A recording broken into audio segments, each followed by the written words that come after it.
also to touch just a little bit on individual performances. In that first map, sure, a very quiet game for the better part.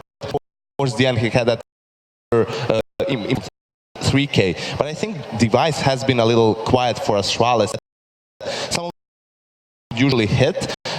He missed them this time around, and I think that Device is a player who is more important to Astralis than FNX is for SK, right? For Astralis right now, at the moment, especially so close after a needs to have a good, solid game for Astralis to be able to take SK down.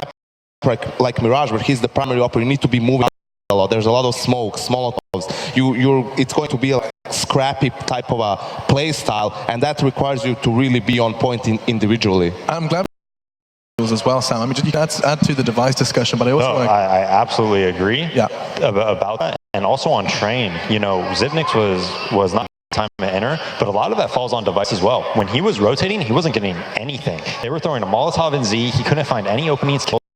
And it translated as well to that outer bomb site. When he was back post, they were coming hell. He couldn't line up any type of shots, you know, with Kazra being in front of him there. Device's impact was really nullified that game.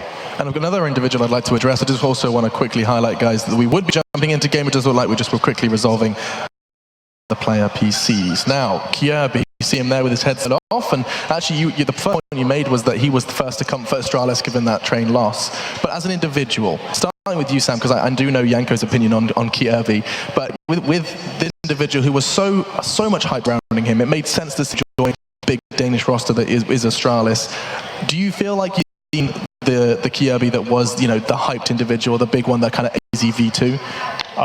You know, I don't think he has that star player potential, especially in this lineup. No, I think he's more of a complementary piece. Having said that, I was impressed with him at Ivy, definitely. He played very, very well whenever there was SK Ivy aggression. The thing that I didn't like, though, was when he left Ivy and went a little bit too aggressive during some of the SK strategies. When SK didn't have smokes up, he tried to force a play into like back five. It would have been much better at times if he stayed inside Ivy, played in the cubby, tried to kill them when they crossed bomb train, because he also had Device back post who could help him.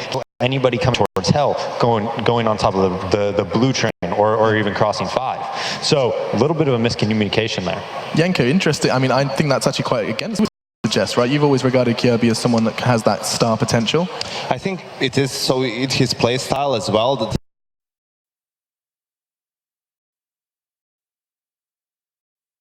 thing is, once you come into a team like Astralis that already has some of the established stars like Device or Dupree as well, it's a bit more difficult to find his place. Although when he actually